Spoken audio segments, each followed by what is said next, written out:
రాజన్న సిరిసిల్ల జిల్లా వేములవాడ రాజన్న ఆలయం వద్ద హిజ్రాల తీరు మితిమీరిపోతోంది. సోమవారం రాజన్న సన్నిధికి వచ్చిన భక్తులపై హిజ్రాలు దాడికి దిగారు.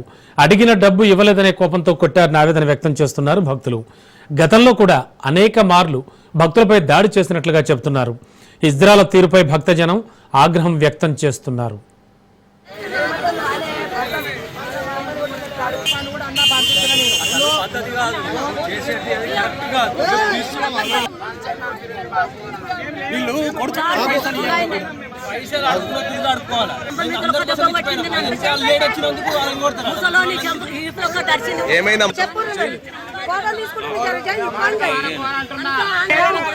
భక్తులు ఇబ్బంది పెట్టద్దన్న దర్శనానికి వస్తాం, ప్రేమతో అడుగుతూ ఇస్తాము, లేకపోతే లేదు. భక్తులని నీకు ఇష్టం ఉంటే అడుగు.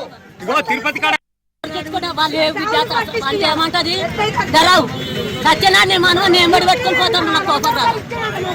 దేవుని కాడికి వచ్చిన దర్శనం సత్యనారాయణ నీ మనమని పెట్టుకుని వాళ్ళు ఏమైనా కొట్టుకున్నావన్న చెడువి మనం ఒక్కటే పేసిండు కదా అది ఉన్నాడు తలగలేదా తలగలని పేరు కానీ ఒక్కసారి దిక్కున్నా తలకాయ నాకు వీళ్ళు ఎందుకైనా వస్తున్నారు. మేము పైసలు ఇచ్చేసినాం ఆల్రెడీ. తమ్ముడు ఉన్నాడు, ఆడి పైసలు ఏమంటారు ఆల్రెడీ ఇచ్చేసినామని చెప్పినాం. వీళ్ళు ఎంత వేసుకున్నప్పుడు వాళ్ళు గుంజుకొని పోతున్నారట. అన్ని ఎందుకు తీసుకుపోతాం అంటే మా అమ్మ తిట్టిందట. ఇల్లు కొట్టింది, మా తాతను కొట్టింది. మేము ఎంతవరకు మా అమ్మని ముట్టాలని చేయగలము? కాంగ్రెస్ ప్రభుత్వం అధికారంలోకి వచ్చి 22 నెలలు గడుస్తున్నా రైతులకు మాత్రం రుణమాఫీ చేయడంలో విఫలమైందంటూ మండిపడ్డారు మాజీ మంత్రి మల్లారెడ్డి. మేడ్చల్ జిల్లా ఘట్కేసర్లో రైతు రుణమాఫీ సాధన సమితి ఆధ్వర్యంలో కొనసాగుతున్న రిలే నిరాహార దీక్షకు సంఘీభావం తెలిపారు ఆయన. గత బీఆర్ఎస్ హయాంలో అన్నపూర్ణ రాష్ట్రంగా తీర్చిదిద్దిన ఘనత కేసీఆర్దే అని కొనియాడారు.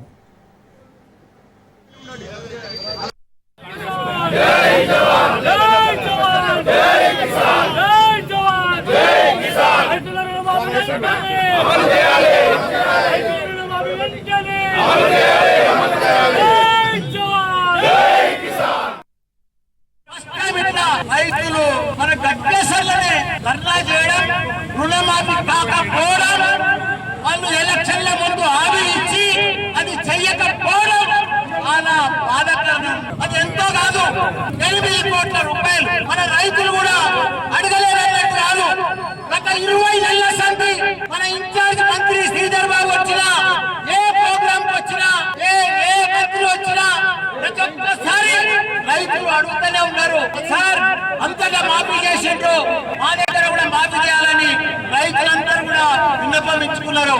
అయినా వాళ్ళకు దయ వస్తలేదు. గట్టేసారి రైతులు ఏమైనా శాపమా?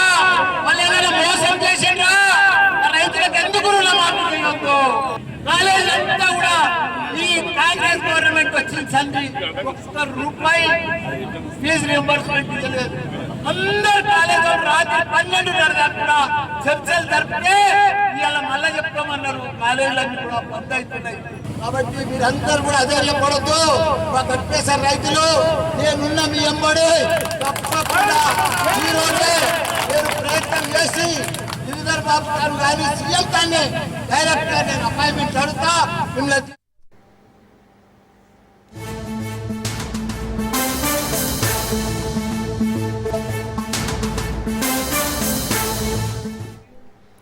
బండి సంజయ్ పై కేటీఆర్ పరువు నష్టం దావా వేశారు. బ్రేకింగ్ లో చూస్తున్నాం. సిటీ సివిల్ కోర్టులో పిటిషన్ దాఖలు చేశారు ఆయన. 100 కోట్లకు పరువు నష్టం దాఖలు చేశారు కేటీఆర్.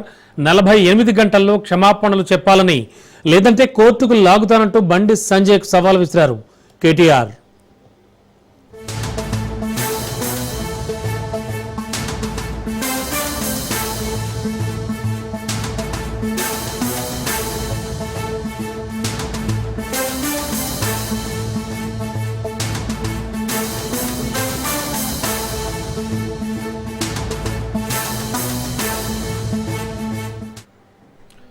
బండి సంజయ్ పై కేటీఆర్ పరువు నష్టం దావా వేశారు. బ్రేకింగ్ లో చూస్తున్నాం. సిటీ సివిల్ కోర్టులో ఆయన పిటిషన్ దాఖలు చేశారు. 100 కోట్లకు పరువు నష్టం దాఖలు చేశారు కేటీఆర్. 48 గంటల్లో క్షమాపణలు చెప్పాలంటూ, లేదంటే కోర్టుకు లాగుతానంటూ బండి సంజయ్ కు సవాల్ విసిరారు కేటీఆర్.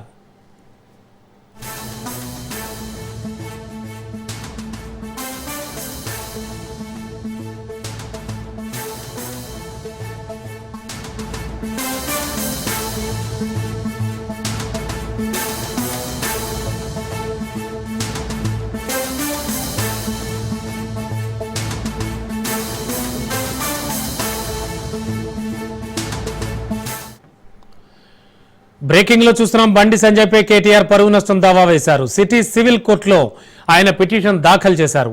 100 కోట్లకు పరువు నష్టం దాఖలు చేశారు కేటీఆర్.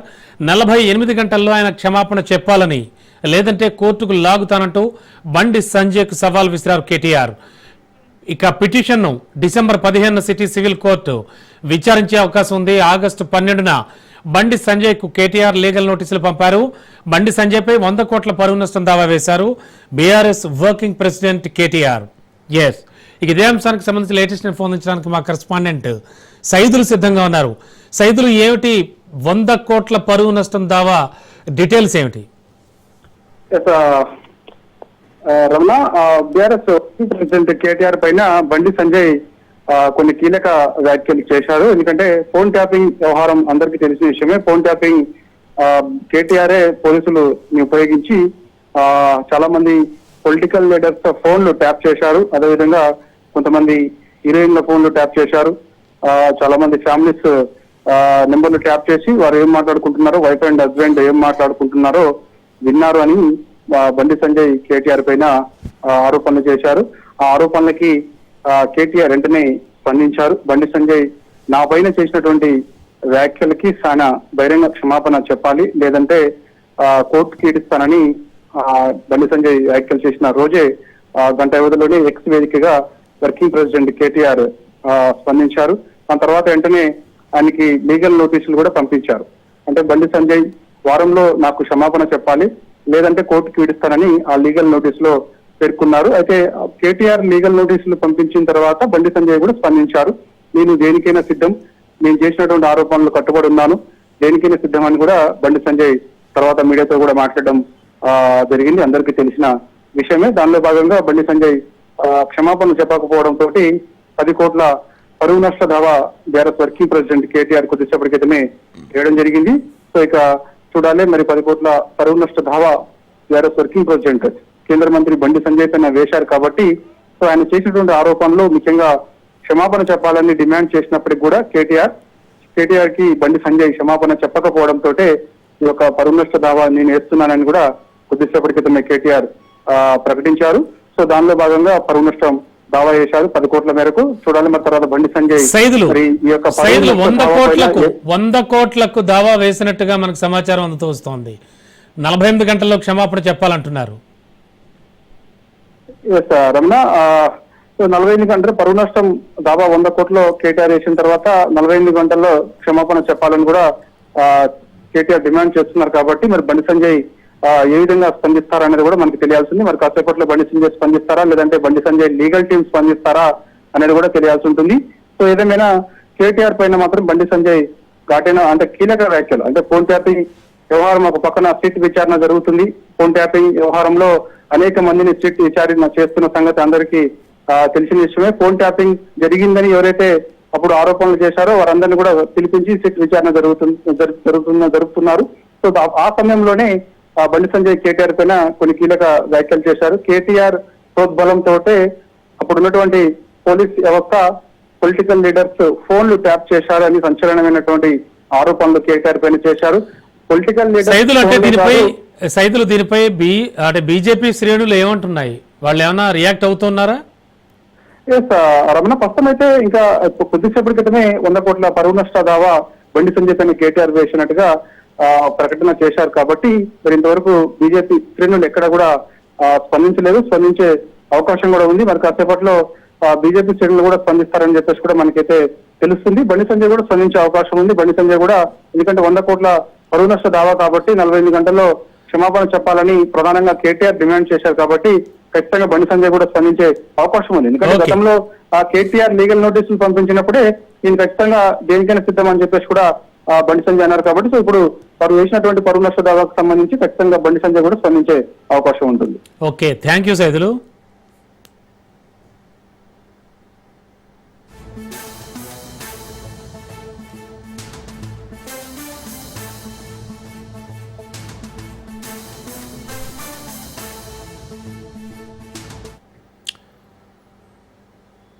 ఇక రేవంత్ సర్కార్ పై మాజీ మంత్రి హరీష్ రావు ధ్వజమెత్తారు. రేవంత్ పాలనలో సంక్షేమం బంద్, అభివృద్ధి బంద్ అంటూ ఎద్దేవా చేశారు.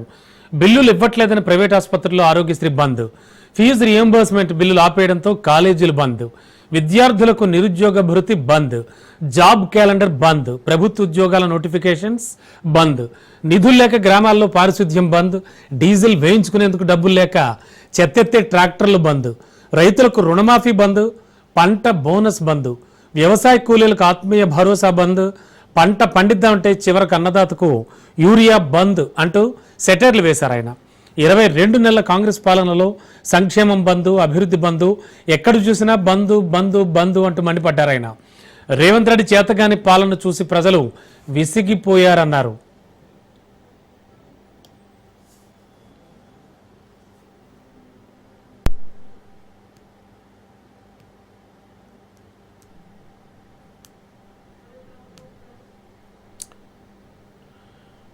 నిర్మల్ జిల్లా ఖానాపూర్ మండల కేంద్రంలోని మహాత్మా జ్యోతిబాపులే బాలుర హాస్టల్ను ఆకస్మిక తనిఖీ నిర్వహించారు ఎమ్మెల్యే వేడ్మ బొజ్జు. విద్యార్థులతో కలిసి అల్పాహారం తీసుకున్నారు. వైట్ రైస్ను కిచిడి అని చెప్పడంతో సిబ్బందిపై ఆగ్రహం వ్యక్తం చేశారు. తాను కూడా హాస్టల్లో చదివిన వ్యక్తినే అని, తనకు వైట్ రైస్ కిచిడికి తేడా తెలుసన్నారు. విద్యార్థుల కోసం తమ ప్రభుత్వం అన్ని సౌకర్యాలు కల్పిస్తోన్నా సరైన ఆహారం అందించడం లేదంటూ సిబ్బందిపై ఆగ్రహం వ్యక్తం చేశారు. ఈ సమస్యలను కలెక్టర్ సంబంధిత మంత్రి దృష్టికి తీసుకువెళ్లి సరైన వసతులు కల్పిస్తానని మాటిచ్చారు. ఆ తర్వాత విద్యార్థులు ఉపాధ్యాయులతో చర్చించి ఏ సమస్యలున్నా తన దృష్టికి తీసుకురావాలన్నారు.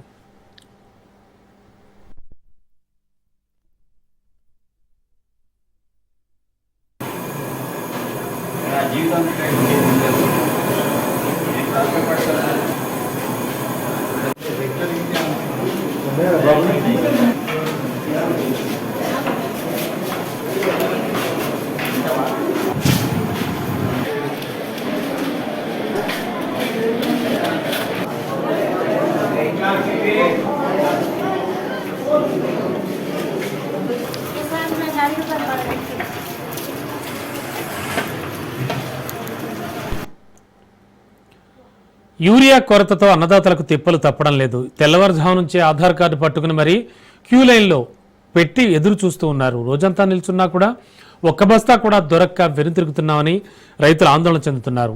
రాజపేట మండలంలోని రేణుకుంట పిఏసిఎస్ కార్యాలయం వద్ద రైతులు 2-3 రోజుల నుంచి ఆ తర్వాత వచ్చే యూరియా టోకెన్ల కోసం ఎదురు చూస్తూ నిలబడ్డారు. క్రమ పద్ధతిలోనే రైతులకు యూరియా పంపిణీ చేస్తున్నట్లు అధికారులు చెబుతున్నారు.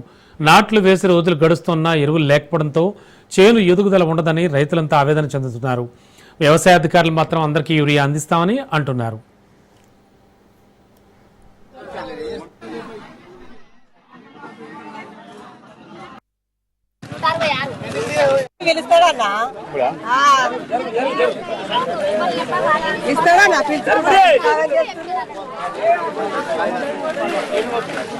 ఆధార్ కార్డు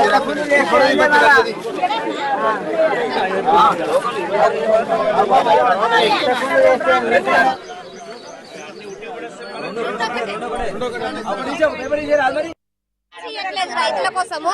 ఇక్కడ మరి రైతులందరూ వచ్చి ఇక్కడ ఇట్లా కూర్చుంటారు, మరి అడ్డం పెడతారు. కనీసం వీళ్ళకి ఒక 2 క్యాన్ల నీళ్ళు తెచ్చి ఇక్కడ పడేస్తే తాగుకుంటానన్నా కూర్చుంటాను. ఫుడ్ పెట్టకుండా సరే సార్, కనీసం తాగడానికి వాటర్ అన్ని ఇప్పించాలి కదా. ప్రభుత్వం ఇది గవర్నమెంట్ దే కదా, ప్రైవేట్ అయితే కాదు కదా. తెచ్చైతే రైతులకు కనీసం వాటర్ అన్నా పెట్టాలి కదా. ఏ నాయకులు పట్టించుకోవట్లేదు. ఇప్పుడు అప్పుడు వాళ్ళకు ఓట్ల గురించి అయితే ప్రతి రోజు ఇంట్లో పన్నా తిరుగుతారు. మరి ఇప్పుడు కూడా అట్లనే రైతులకు సంబంధించింది ఏదన్నా ఉంటే వాళ్ళు పట్టించుకొని ప్రతిదీ రైతుకు అందించాలి కదా. టైం కు ఏది ఉన్నా ఈ రైతు ఈ టైం కు పెట్టుబడికి ఇది అవసరం ఉంటది. ఈ మసాలాలు గానీ ఒడ్లు గానీ ఏదైనా ప్రతిదీ అది వాళ్ళకి ఇప్పించాలి కదా. కనీసం ఏది లేకున్నా సరే కనీసం వాటర్ అన్నా కనీసం తెచ్చిపెట్టే ఆలోచన ఏం సార్. ఈ డేట్ మళ్ళీ ఇప్పుడు ఎంత 20 కేసురా 20 ఇట్లా వేస్తే ఏం చేయాలి? ఇప్పుడు అది గ్రోత్ పోతుంది. గ్రోత్ పోతే ఏం చేయగలుగుతాం చెప్పు. టైం కేసినా అది ఏమన్నా బావుల వరకు అట్లే ఇంత వస్తుంది. ఆ గ్రోత్ తప్పినాక నీకు ఏసీ కూడా వేస్తే అదంతా మొత్తం 500 ఒక మనిషి ట్రాక్టర్ కిరాయిలు ఇంత అధ్వానంగా తయారైపోతుంది. నాకు అర్థమైతలేదు. చాలా ఇబ్బందికరంగా ఉన్నది. 10 తారీఖు నాడు వచ్చిన 1-2 బ్యాగులు దొరికినాయి. ఇప్పుడు మళ్ళీ ఇది దాకా రోజు తిరగటమే. వీడికి పని వదిలేసి పసులు వదిలేసి బాయికాడ పని వదిలేసి ఇంత గణం తిరుగుతా ఉన్నాం. మళ్ళీ ఈ రోజు టోకెన్లు ఇస్తే 20 తారీఖు నాడు రావాలంట. మళ్ళీ డబ్బులు కట్టాక మళ్ళీ నంబర్ ఏం చేయాలా చెప్పు. మళ్ళీ వస్తే వేరే అక్కడ పశువులు ఆకలికి చనిపోతున్నాయి. గడ్డి కోయాలి, అట్లా ఇడవాలా. అంత అద్మానం ఉంది పరిస్థితి. మా జాల రాజపేట మండలం జాల విలేజ్. ఏదో బేరం చేసి బతికేటోళ్ళం ఈడ కావాలి ఉంటున్నాం. చేను వేస్తే మొన్న వానట ఒక్కొక్క కర్ర ఏం లాభం? చేసుకున్న కూలి దండగా, వేసిన పని దండగా, ఆ టాటర్ కిరాయిలు దండగా, టైంకు మందు లేదే. ఆయన మంచిగా వేసినా వాడుకునే అన్న గొడవ కట్టుకొచ్చినాం. ఇక ఈశ్వర ఎండలో పోయి నిన్న వచ్చినాం, మొన్న వచ్చినాం, అట్టే తిరిగిపోతున్నాం. రోజు తిరుగుడు. మ్యూజికల్ లెజెండ్ ఇళయరాజా సినీ ప్రపంచంలోకి వచ్చి 50 ఏళ్లు పూర్తయిన సందర్భంగా మాజీ మంత్రి ఆర్కే రోజా దంపతులు కలిశారు ఆయన్ను. అనంతరం ఆయన్ను శాలువాతో సన్మానించారు. రోజా సెలవుమణి కుమారుడు కృష్ణ కౌశిక్ను ఇళయరాజా ఆశీర్వదించారు. సినీ సంగీత ప్రపంచంలో 50 ఏళ్లుగా తన ప్రస్థానాన్ని కొనసాగిస్తూ 1500కు పైగా సినిమాలకు బ్యాక్గ్రౌండ్ మ్యూజిక్, 8500 పైగా పాటలకు సంగీతాన్ని అందించిన గొప్ప సంగీత దర్శకుడు ఇళయరాజా. రోజా తొలి సినిమా అలాగే సెలవుమణి తొలి 3 సినిమాలకు ఇళయరాజానే సంగీతాన్ని అందించారని తెలిపారు.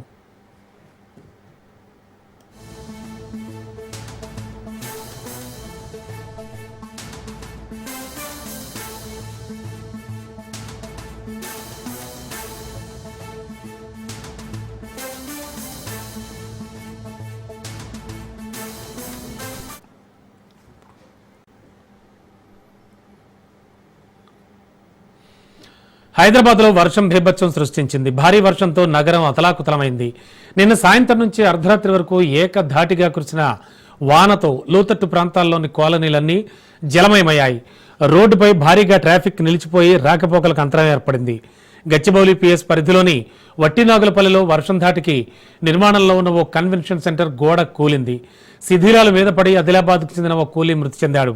ఈ ఘటనలో మరో 4 కూలీలు తీవ్రంగా గాయపడ్డారు. నాంపల్లిలోని అఫ్జల్ సాగర్ నాలాలో 2 గల్లంతయ్యారు. ముషీరాబాద్ వినోబా కాలనీలో నాలా గోడ కూలడంతో అందులో పడి ఓ యువకుడు కొట్టుకుపోయాడు.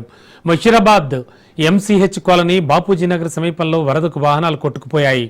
పలు ప్రాంతాల్లో వాన నీరు ఇళ్లను ముంచెత్తింది. ఆకస్మిక వర్షం కారణంగా నగరంలోని పలు ప్రాంతాల్లో విద్యుత్ సరఫరాకు అంతరాయం కలిగింది.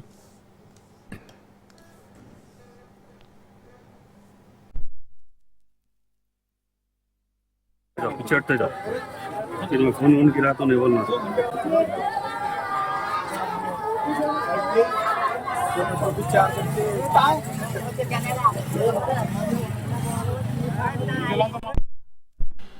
వక్ఫ్ సవరణ బిల్లుపై సుప్రీంకోర్టు స్టే విధించింది. వక్ఫ్ బోర్డు బిల్లుల్లోని కొన్ని సెక్షన్లపై సుప్రీంకోర్టు మధ్యంతర ఉత్తర్వులు జారీ చేసింది. 5 ఏళ్లు ఇస్లాంలో ఉండాలన్న నిబంధనపై స్టే విధిస్తూ సుప్రీంకోర్టు ఉత్తర్వులు జారీ చేసింది. వక్ఫ్ భూములపై నిర్ధారించే అధికారం కలెక్టర్కు లేదని ధర్మాసనం స్పష్టం చేసింది. వక్ఫ్ భూ వివాదంపై ట్రైబ్యునల్కే వెళ్లాలని సుప్రీంకోర్టు సూచించింది. వక్ఫ్ బోర్డు ఆస్తుల కాదా అనేది కోర్టులే నిర్ణయిస్తాయని ధర్మాసనం తెలిపింది. వక్ఫ్ బోర్డులో సభ్యులుగా ముస్లింలను నియమించాలని ఆదేశించింది. మరోవైపు వక్ఫ్ చట్టంపై స్టే ఇచ్చేందుకు సుప్రీం నిరాకరించింది.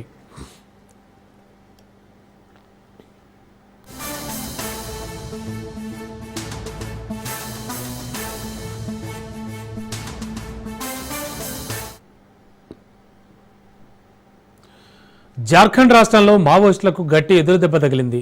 హజారీబాగ్ జిల్లాలో భద్రతా బలగాలు మావోయిస్టుల మధ్య జరిగిన భీకర ఎదురుకాల్పుల్లో 3 అగ్రశ్రేణి మావోయిస్టులు మరణించారు.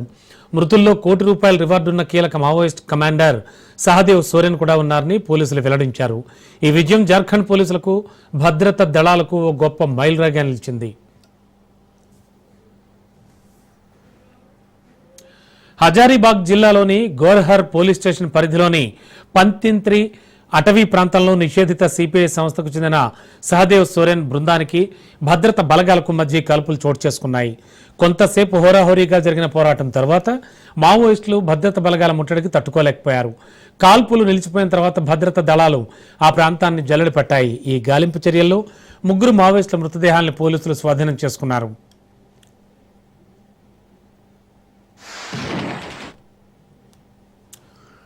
ఇక మరో Maoist Raghunath Hembram special area committee సభ్యుడిపై 25 లక్షల రివార్డు ఉంది. అలాగే జోనల్ కమిటీ సభ్యుడు విల్సన్ గంజు కూడా వీరిలో ఉన్నాడు. అతనికి సర్కార్ 10 లక్షల బహుమతిని ప్రకటించింది. ఈ 3 మృతదేహాలతో పాటు 3 AK-47 రైఫిళ్లను కూడా స్వాధీనం చేసుకున్నట్లు పోలీసులు వెల్లడించారు.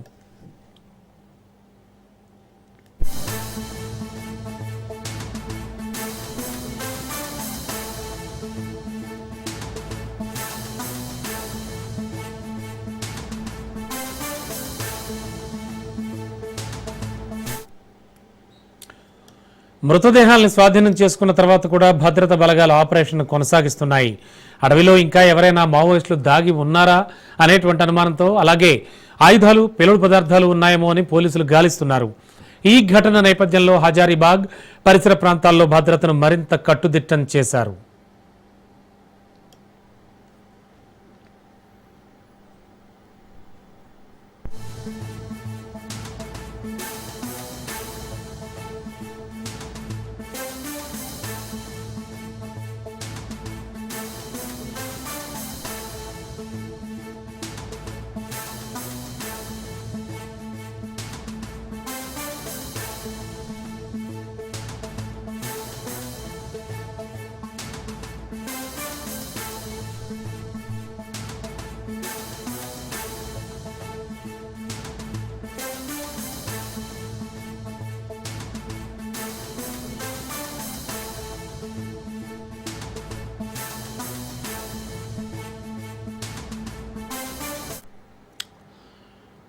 వికారాబాద్ జిల్లాలో విద్యార్థులు ఆందోళన చేపట్టారు. పెండింగ్లో ఉన్న స్కాలర్షిప్లను ప్రభుత్వం వెంటనే విడుదల చేయాలంటూ Telangana private degree management association ఆధ్వర్యంలో భారీ ర్యాలీ చేపట్టారు. స్కాలర్షిప్లు ప్రభుత్వ భిక్ష కాదు, విద్యార్థుల హక్కు అంటూ నినాదాలు చేశారు. అనంతరం ఆర్డీఓకి మెమోరాండం అందజేశారు.